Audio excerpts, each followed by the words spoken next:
Hey everyone, I'm your host Anthony. We do content like this weekly, so hit the subscribe button and ring the bell to get notified. If you want more content like this, click the like button and please leave a comment. Thanks again for watching.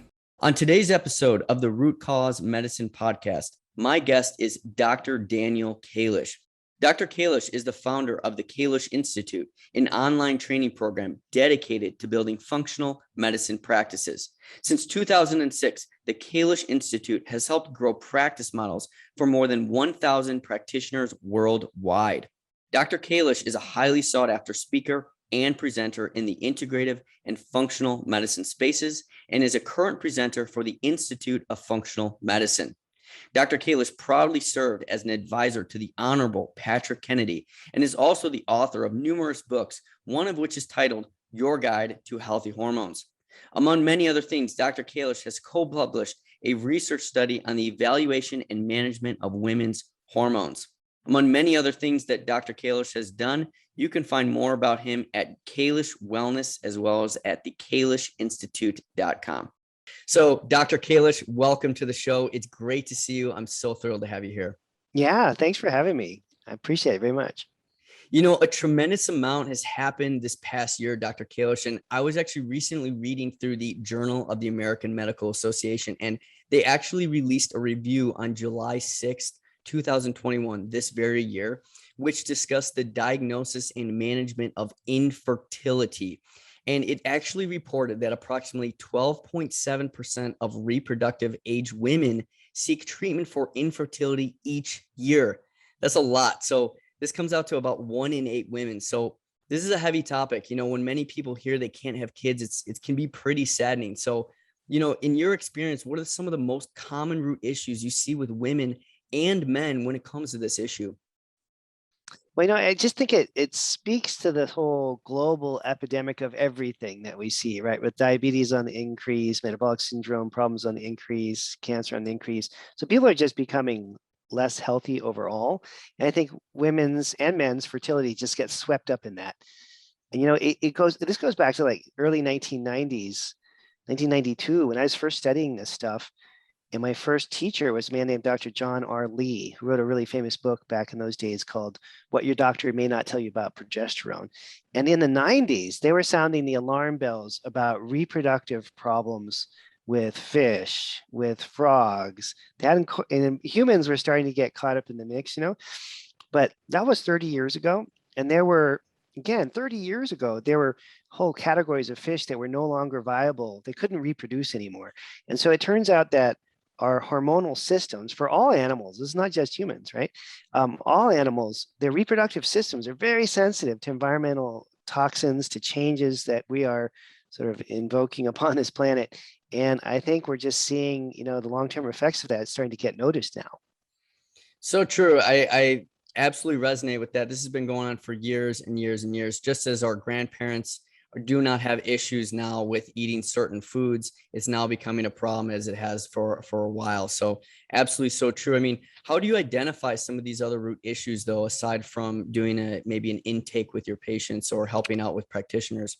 Yeah, I mean, there's some big picture issues, right? Like one is like just chronic malnutrition. If the person's had a poor diet for their whole life, they just don't have the vitamins, minerals they need, fatty acids that they need to make all the hormones and to make the hormones work, And then there's digestive problems, I often see, almost always see accompanying female hormone issues. So infections in the gut, leaky gut, damage to the gut lining, damage to the immune system in the gut, those kinds of problems usually are going to lead to hormone imbalance. Heavy metals, chemicals, and now this is another thing, thinking about hormone production, what regulates the amount of hormones circulating in the body is how they're cleared, right? So it's not just that sometimes you can't make enough hormones or don't make hormones at the right times, but then the liver's ability to clear hormones can get disturbed, which means that is the same net effect as making the wrong amount of hormone, if you're not clearing the right amount of the hormone, because what ends up circulating in your bloodstream is not right either way. And so you can have liver toxicity issues that can lead to these kinds of problems as well. And then I guess you could overlay on top of that intense emotional stress, kind of economic and political instability that's sweeping through the world. I mean, people are just kind of worried now. And, maybe they don't feel as sexy or as sexual or have sex as often, or, just not as sexually vibrant when we're, for men and women both, right? When we're under that kind of intense stress, because the stress hormones shoot up. And when the human body, prioritizes survival over reproduction, right? So when stress hormones surge and catecholamines surge and the thyroid gets a little wonked out, then, the sex hormones often take a hit in response to that. So very true. And you brought up some really good points there. If you can, Dr. Kalish, can you really dive into the different links between fertility and the reproductive hormones, and then some of these other organ systems like the thyroid and the gut systems? Because I really don't think many people realize how everything is truly connected in the body and how a lot of these root issues are impacting each other. Yeah, you know what? I've been telling patients this for 30 years, which is that I've never had a case where the ovaries spontaneously malfunctioned in complete isolation from the rest of the body. I'm sure that's possible. I've just never seen it. I've never heard of it either in any of the cases that I've seen in the training programs. I teach doctors every week. We have 5 hours of class a week. We have hundreds of cases a week that I review. And so you think I would have seen it by now if it was a common problem. In other words, the ovaries are responding to, they're a response team, And so I think about it like if you were an alien looking down on this planet and you saw these fires breaking out in cities periodically, and then you always would see these red trucks there. You'd be like, these guys driving around in red trucks setting fires? No, that's the fire department, right? They're trying to put the fire out. So we don't want to blame the response team here for what's going on. And what's often going on is some kind of internal fire, right? Some kind of internal inflammatory process in the body that's generating this. And so if it's inflammation in the gut, if it's inflammation in the liver, if it's inflammation because you're stressed, if it's inflammation because you're eating inflammatory foods, whatever that source is, right, then all the hormones sort of jump on. So the thyroid hormone conversion gets thrown off from that inflammation. The ability to make cortisol and DHEA in the adrenal glands gets dysregulated. The brain's not doing so well, telling the adrenal glands what to do. And then somewhere in the midst of all that, dopamine gets thrown off, brain chemicals, catecholamines start to surge, epinephrine, norepinephrine, adrenaline, all that stuff is surging. And then somewhere in the middle of all that stuff, progesterone and estrogen start to falter. But it's always contextual, right? It's always in response to this, what should be a hormone symphony of coordinated, beautiful things happening, just gets, a wrench in it and things start to get thrown off. Absolutely. And you talked a lot about inflammation and some of these other things that can brew in the body, then leading to these conditions or diagnoses that people are often labeled with, right? And so when we separate the body systems like that, it can be very difficult then to, without identifying the root issues, those people are then, stuck with being on a specific medication or something further and further, getting away from the root issue. So it sounds like it's kind of safe to say that a lot of these root issues can be, and infertility in particular, can be mixed in and mistaken for conditions like PCOS or endometriosis, or even other symptoms like heavy menstrual cycles or irregular menstrual cycles. Is that correct? Yeah, absolutely. And in fact, I think that most women that have fertility problems, if you get their history done well enough, have had hormone problems 5, 10, 15 years prior. If you can go back enough, to your point, like, oh yeah, when I was 18, I was diagnosed with PCOS, or when I was 15, I got put on birth control because I was having migraine headaches related to my menstrual cycle. So again, it's rare that the fertility problem is the first sign that there is an imbalance in the hormones. It's usually just the one that is bad enough that they want to go see a bunch of doctors for it because, it's a pretty serious issue. Okay. Yeah. I mean, that makes sense. There's a lot of people suffering clearly from infertility if it's 1 in 8 women. So what about women who have been diagnosed with conditions like uterine or fallopian tube issues? How do you differentiate those problems from some of these other root issues? Yeah. Well, what's interesting is that there are these month-long female hormone labs that are available, right? And so you can just do these month-long panels and see if it's a timing problem or production problem or ovulation timing problem with the hormones or not. And those are rarely done in fertility cases. And so most of the time, doctors are immediately looking for more complex potential problems, or they'll give this diagnosis that the woman's having anovulatory cycles, or she's sort of not ovulating at all, right? Like she's infertile because she's not ovulating. And then you'll run the month-long lab. I've seen this hundreds of times. Then you run the month-long lab and you're like, oh, well, yeah, you're ovulating, but it's on day 7. It's a little early. So they didn't see it, or it's on, we just had one in class last week. She was ovulating like on day 23 or something. So like a week late, right? 8 days late. And so it's very rare to see women that don't ovulate. Usually when they're diagnosed with some kind of more dramatic condition, like they're not ovulating, it's because the timing of the cycle is off. And you can capture that if you do a simple test. And again, I'm sure there are people that exist that really do have these more serious medical issues, but the vast majority of women that have a fertility problem, you can see it on these month-long tests, and you can see the underlying causes for it on the other functional medicine tests that we do quite clearly. Well, that's great news. So the 1 in 8 women who are suffering with this, who are listening, might not necessarily have to continue to deal with this if they get some of the proper testing. Is that correct then?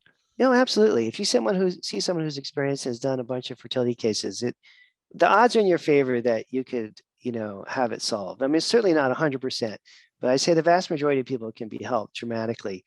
It takes some commitment though, right? Obviously you have to stop drinking coffee, and you have to, eat a really healthy breakfast. And there's things that you have to do to participate to make it happen. But most of the time when women want to have a baby, they're all too happy to make these changes where, perhaps maybe it'd be harder to do if you didn't have that kind of pressure that you want to have a child on you. Absolutely. I think the birth of a child definitely can make people jump into action a little quicker than most things. You talked a little bit about potential risk factors, like you're saying, possibly of too much maybe coffee consumption or some of these other things. Can you dive a little bit into maybe some of these other risk factors? And then again, how do you test? I know you mentioned some of these tests as well. Can you elaborate on that? Yeah. So by risk factors, you mean like lifestyle stuff that people do? Yeah, like Yeah. lifestyle risk factors, and again, just whether that's weight management, whether that is again types of food that they're eating, whether that is the chemicals they might be exposed to, all these different things, Okay. stress. Yeah. So I mean, I try to look at it on a systems basis, right? So we think of these 3 body systems. So the first one would be related to the hormones themselves, including stress hormones. So if there's a lot of emotional stress, dietary stress, inflammatory stress, anything like that going on that's significant, you kind of have to figure that out. The second system is the microbiome. And it's amazing. Like we did this years ago when I used to work at one of these labs, maybe 25 years ago. But we took like 100 of the cases that had the most severe female hormone imbalances, like fertility and other kinds of problems. And then we lined up next to them all the GI testing that we had and the gluten intolerance testing that we had. And you could just see it on this wall. We did this, we must have been bored. I don't know. There wasn't a lot going on. The phones weren't ringing or whatever this day. But you can literally see this on the wall where as these hundreds of patients of labs got worse in terms of hormone imbalances, their digestive problems just paralleled that in exact accordance, right? And when I saw that, I was like, oh, maybe this is a thing. Maybe if you're not digesting well, you're not eating well, you've got parasites, bacteria, yeast overgrowth, leaky gut, you've got this whole like suppressed immune system in the gut lining, and you're not absorbing nutrients well, maybe that makes it really hard to get pregnant, right? Because that in and of itself is the origin of a lot of hormone imbalances. And so the corollary of that is that you can fix the gut, right? And you can fix the diet, and then that in and of itself often corrects the hormones. Not by itself, and we still have to test the hormones and correct them. And then the other system that we see with a lot of problems are all these liver detox issues because it's such a toxic environment now. And a lot of the environmental toxins, chemicals, and heavy metals act as endocrine disruptors specifically, right? So when they get into the body tissues, they just buzz line right for the hormone receptors and interfere with them. In fact, there's this whole class of chemicals that are called xenoestrogens, which means that they're just similar enough to estrogen to get into the estrogen receptors, right? And to act like an estrogen, but in a really evil kind of way. And so that's from plastics. You can even get that from like microwaving your food in a plastic container and then eating it. I mean, there's lots of ways that people get xenoestrogens. You don't have to be working around pesticides and that kind of thing to get the exposure anymore. And so, yeah, the list kind of continues on and on, and the other really big one, is insulin resistance. I mean, that one's pretty hard to overcome. That's going to almost always cause other hormone imbalances. Obviously, insulin is a hormone itself, but that's going to often, kind of bleed over to causing female hormone issues as well. Absolutely. That's some really, really important points. And so for all of these types of issues that you're explaining and health concerns, how do you test for a lot of this stuff? Yeah, so this is the fun part, right? Is that you can do labs for this. So you test thyroid. Obviously, there's some really standard thyroid panels you can do. There's some more advanced thyroid panels you can do that look at things like the antibodies and the free thyroid hormones, as well as the regular TSH that they do. So usually one of those, and then a complete adrenal panel, because the stress hormones can have a really big impact. We're looking at cortisol and DHEA levels. And then if it's a fertility case, we always do these month-long female hormone panels. So they look at estrogen and progesterone production over the course of a whole monthly cycle, and they map out what your production is. So you do a saliva sample, about every other day for a month, and those give you the most information you can imagine, because you can see when estrogen is spiking, if it's spiking early or late, that would lead to a problem with ovulation timing. You can see how much progesterone is being produced, and it's common to see not enough progesterone being produced. And there's really straightforward protocols for correcting those month-long female hormone panels. And then the testing that I'm really into now in the last 5-6 years is like a comprehensive metabolic assessment, right? So for those, we look at fatty acids, amino acids, and organic acids, all the vitamin and nutrient levels. And you can tell so much from that, right? So for example, fatty acids are used to make hormones. Amino acids are required for all the enzymes that we're talking about. They make all these conversions happen. That part is pretty, and the organic acids, look at all the detox pathways in the liver. So those more advanced metabolic panels um, really kind of shed a deeper light. Oh, and then the big one I forgot about is oxidative stress, right? So if women are under oxidative stress, and men too, that's going to lead to some pretty severe hormone issues. And when I think about it from the biggest picture, I think of like 4 big problems, right? Oxidative stress, I call them the 4 horsemen.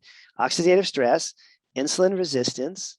Are you catabolic or not? Catabolic physiology. Catabolic means that you're breaking things down. That's kind of the adrenals and the whole stress response part. And then, did I say oxidative stress already? Oxidative stress, catabolic physiology, insulin resistance, and I'm forgetting the 4th horseman. I'm blocking it out now. It'll come to me in a That's second. okay. 3 horsemen for today, but I Yeah. think we have a good understanding of what you're explaining. That's so fascinating. For those of you who are listening, though, what is really the difference between testing a lot of these things that you just explained and getting to the root issues versus the traditional testing for infertility? And what does that treatment look a little bit different? How does that treatment look? Yeah. So the conventional treatments, I'm not against these. A lot of women have success with these. But the conventional treatments really look at it as an isolated problem, like the ovaries are spontaneously malfunctioning, as if they are unrelated to the entire rest of the body, the emotions, spiritual life of the person, right? So there's just like, we're just going to take control over this cycle. We're going to force you to ovulate if you're not ovulating. If that doesn't work, then we're going to, just grab an egg and fertilize it and force you to hold on to the pregnancy. And I find in general, those treatments can be, well, if they work, great. I don't ever talk to those women, right? They wouldn't come in. But when they don't work and they come to see a practitioner like myself, usually the woman's been kind of a little bit traumatized by it. Obviously they've been manipulating her hormones for a while and forcing various things to happen. And that has an emotional toll. It's sort of like a chemically induced PMS type problem, that's pretty severe. And then usually then her cycles, kind of struggles to get back to any sense of normalcy. And I think it can be a very frustrating and expensive experience for a lot of people. I would say the majority of fertility cases I've had have already gone through IVF or some kind of fertility treatment and then didn't work after a few rounds. So they'll come to see me. If you're listening to this and you have a fertility issue, it makes sense to do it the other way, to try the natural treatments first that are a little less invasive and a little easier to get you through, without all the drama and trauma. And then if that doesn't work, then you could escalate to the more conventional approach. That would be a more logical way to sequencing, thing to do in my worldview. It makes sense to always start with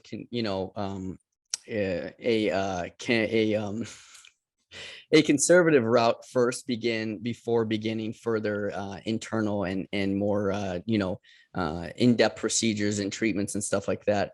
Yeah. And Dr. Kalish, genetic testing has now become very, very popular all over, not just the United States, but the world. And so do you believe that, do you think that genetics are also playing a role in some of these risk factors that you discussed with, the insulin dysfunction and oxidation and environmental chemicals as a whole for infertility? Yeah, I mean, we look at that a lot now. So I do these complex tests that are, look at the genetics of all these metabolic issues that I was talking about earlier. And I don't know what percentage, I've never really thought about it that way, but it's common. I'd say, every week in my practice, I have a couple patients where the origins of what we're talking about are really genetically based. And there's some kind of defective enzyme in their system that they just don't make properly, or some kind of B vitamin that they don't handle very well. And that leads to all these different problems that we're talking about. And in those situations, there's always like a disconnect in that the woman's lifestyle factors and how well she's taking care of herself don't really match what the labs show, right? And so there's a variety of kind of sort of mathematical techniques you can use, kind of number crunching you can use to look at the lab markers and see if there's a genetic basis to the problem or not. And that doesn't mean that you're in a lot of trouble. It means that it means this is not your fault, kind of, I guess. And you can still treat the person. Usually if there's a genetic variable, then the treatment dosages have to go quite a bit higher. So instead of 50 milligrams of B6, you might need 200, something like that. And then the treatments obviously need to go on for a little bit longer if there's a genetic basis to the problem, because you can't really fix the genes necessarily. You need to more work around them so that you're getting a solution, even though there is a genetic flaw in the system, so to speak. It's very interesting, Dr. Kalish. One of the other things that it sounds like commonly is blamed for potential fertility or infertility issues is age, right? And as a woman becomes older, and don't worry for all the males listening, we're going to get to you guys here shortly. But as a woman ages, the ovaries produce less eggs. And so, but it's not necessarily uncommon for women to become pregnant at, age 35 or older. So for all the women who are listening that are getting to that age, can you explain that, how that's possible, and any of the any associations with that? Yeah, I mean, I'm kind of old, I've been doing this 30 years. And so I have patients that come in now that are the kids of my first round of patients, which is a little freaky. So this happened a couple of years ago. This woman came in. She's this. I'll make up a name. Her name was Mary. That's not her name, but Mary came in, and I'm like, okay. And she's like, Susie is my mom. I'm like, your mom. And the last time I saw this woman, she was like literally 5 years old, right? And now she's like 30. You do the math on that. Okay, so I've had the privilege of being able to see this sort of spectrum happen, right? And for sure, what's happening now is that women are getting female hormone issues at younger and younger ages. So like we routinely now run labs on women in their 20s whose hormones look like my 85-year-old patients.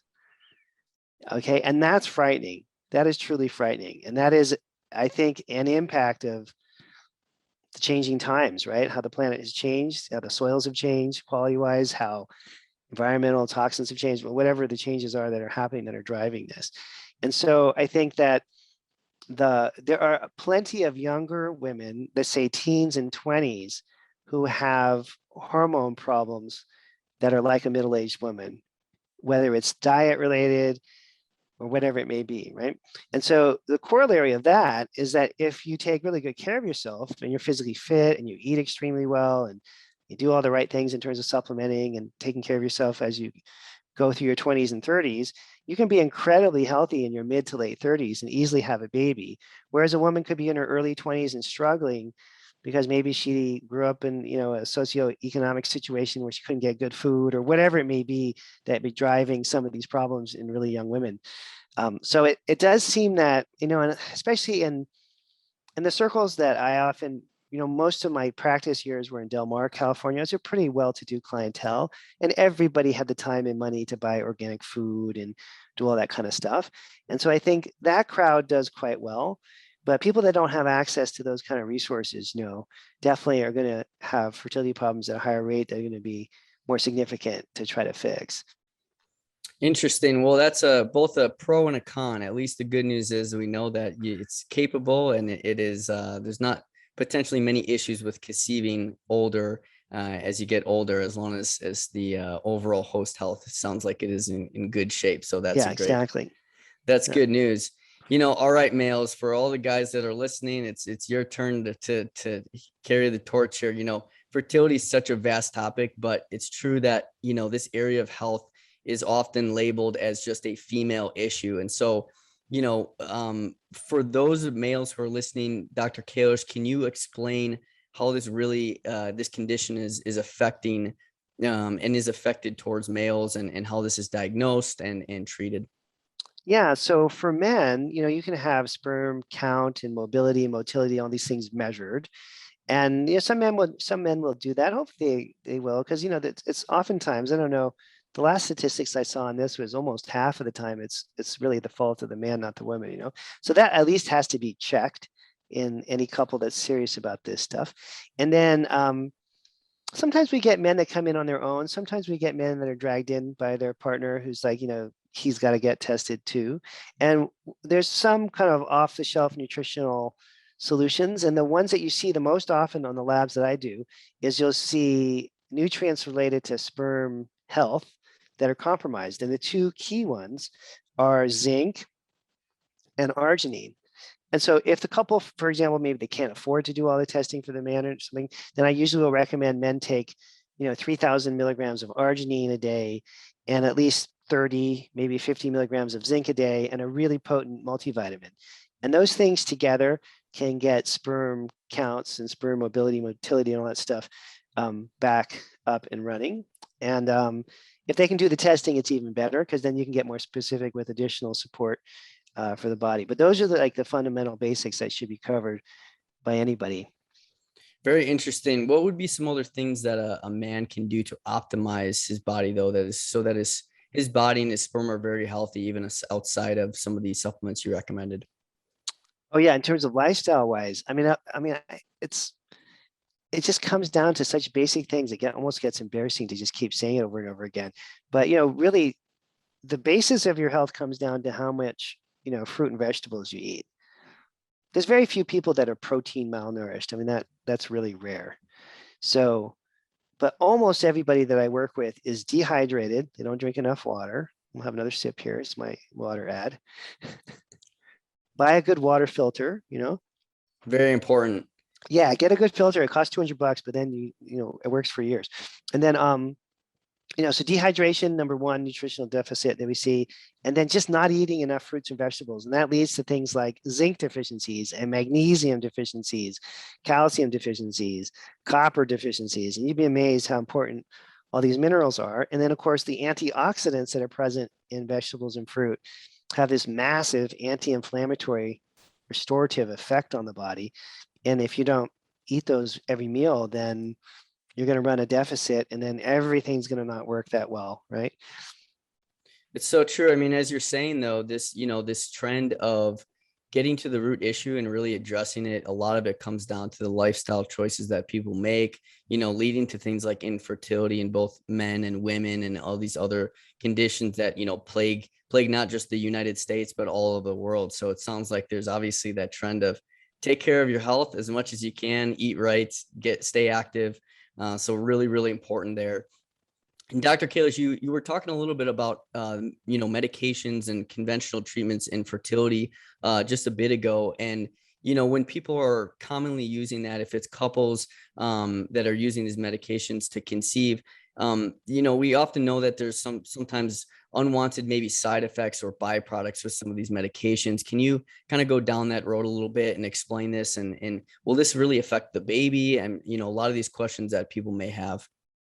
Yeah, so I'd say one thing, I guess there's two different scenarios. One scenario is that the trouble's trying to conceive and they do some kind of fertility treatment or IVF, and then it works, right?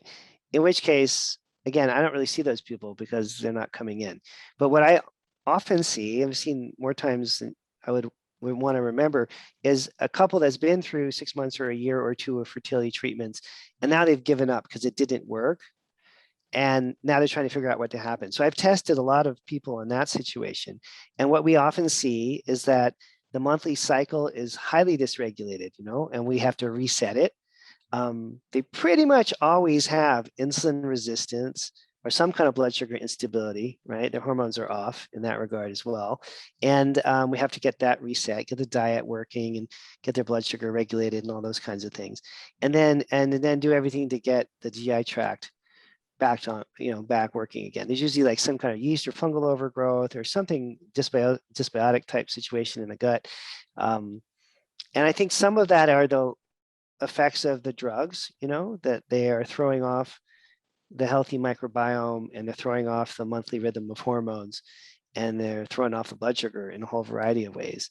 And so, we're just trying to restore that basically. It's a doable project, though. I mean, it's not like there's any point where it's too late, but I think it just takes a lot more work on the woman's part in terms of lifestyle changes. If she's gone through fertility treatment and it didn't work, and now she wants to have a baby naturally, I think it's just kind of twice as much work probably to get things cleaned up at that point.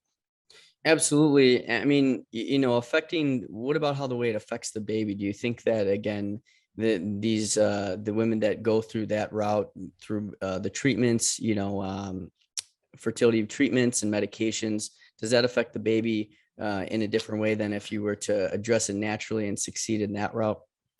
No, I don't think it does really. Not in comparison with other factors. Like, I really don't think it does. I think, I think the things that really affect babies are just the basics of, who their parents are as people and what they're like in terms of not just when they're in utero, but what they're like in their first year or two of life and how much their parents love them, basically. That seems to overcome just about any of these other challenges that couples face earlier on, I think. But I think because where we see permanent damage in human beings is if in that first couple years of life, there's physical or sexual abuse or they're abandoned in some profound way. People, you can even see on MRIs, the brain changes from those experiences. And I think that really leads to permanent problems. But, I think if the couple's loving, no matter how they conceive, I think things you generally work out for the baby in a good way. It's so true. The nurture versus nature debate is, I believe, is a very valid debate in that respect. So very important to know. So Dr. Kalish, what would you say would be the most important tests that you would run and that any female or male listening should be performing or getting when it comes to identifying these issues with fertility or infertility and are really looking to conceive? Well, the month-long female hormone panel, you kind of have to do that one because that'll tell you right away how to actually reset the cycle. Because if she's having, for example, ovulation on day 7, then there's not enough time for the uterine lining to get thicker, with the estrogen. If she's ovulating on day 22, then there's not enough time at the other half of the cycle. Sometimes if ovulation is just weak and there's not enough progesterone output after ovulation, then you need to supplement with progesterone. So I think that's the fundamental core test to get the actual female hormone levels dialed in. That's a central one. And it's not done that often. You know why? Because it's really hard to interpret. It's hard. And you get it back and you're looking at it and you're going, wow, I don't know what any of this means. And it's like this 28 days of data and there's 2 hormones and they're going up one way and down another way. And so a lot of doctors kind of shy away from it. Even in my mentorship class that I teach, I've been teaching this class since 2006. I've been teaching how to interpret the month-long female hormone panels for over 20 years. It's the one that doctors avoid the most. Like seriously, a lot of people take my whole year-long mentorship and they skip that whole section. I know they do because we can track them. I shouldn't be saying this on a recording, but we can track their behavior and like which modules they open and look at and how much time they spend in there. And it's because it's hard to learn how to interpret them. And so it's intimidating. Okay, I'm not trying to poke fun at doctors, but it's they just have yeah. And so I really try to encourage practitioners to learn how to interpret those month-long panels, because then it's like once you learn how to do it, you got it. The whole rest of your career, you'll be able to do that and help a lot of women. Absolutely. That's so important. It's the difficult things that get us further along in life though, right? So for those practitioners who are listening as well, it's helpful. You can help a lot of people by learning how to interpret these month-long hormonal panels. Dr. Kalish, what about for males? What would you think is the best, or what would you recommend for men in terms of the best tests that they would get? Yeah, basic, metabolic profile with all the nutrients, right? So that's when we look at amino acids, fatty acids, the vitamins, minerals, all that, because that's what you want to know in terms of the health of the sperm. I mean, it'd be nice to see the male hormones and the male microbiome and all that, but that's actually kind of extra, because if you just get the guy on the right nutrients, whether it's the zinc or the arginine, or maybe they're low in who knows what, magnesium or whatever, then that's kind of the key for them. And it's easier in a sense because you don't really have to fix their hormones and fix their gut. If you can just, isolate it to those basic nutritional programs, then you can get them back on track. Very interesting. Thank you so much for that insight. Dr. Kalish, this has been such an amazing conversation with you today. Always a pleasure. What do you think the future of fertility treatment looks like? Is it along the lines of the functional medicine testing and specialty testing, or is it along the lines of the infertility treatments and medications, or a combination of both? Well, yeah, I mean, I've seen the future of this. There's a very famous acupuncturist named Lauren Brown, and he has this AcuBalance clinic in Vancouver. And what does he have? He has naturopaths on staff. He has acupuncturists on staff. Obviously, he's an acupuncturist. He has functional medicine doctors on staff that do all the testing that I've been talking about since we've been doing this call. And he's got medical doctors on staff. So he's got this whole truly integrative clinic. And they get referrals from all over the US and Canada. They are just cranking busy, and and their programs really, really work well. And so I think that integrated approach is really where it's at. And it's way, I mean, like, not just more emotionally healthier and spiritually better, but it's just more, I think, effective in terms of the odds on a woman getting pregnant than the more conventional treatments would be.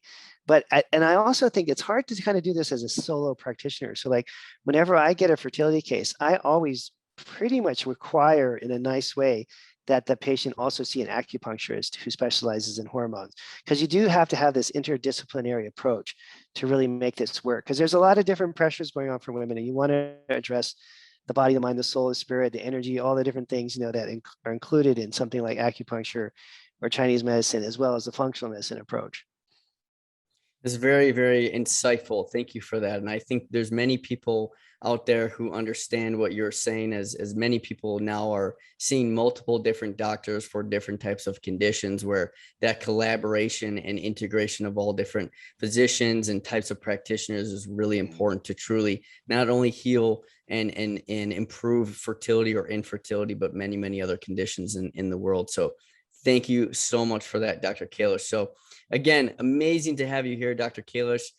For everyone listening, you can find Dr. Kalish at kalishwellness.com. That's KALISH wellness.com, as well as kalishinstitute.com.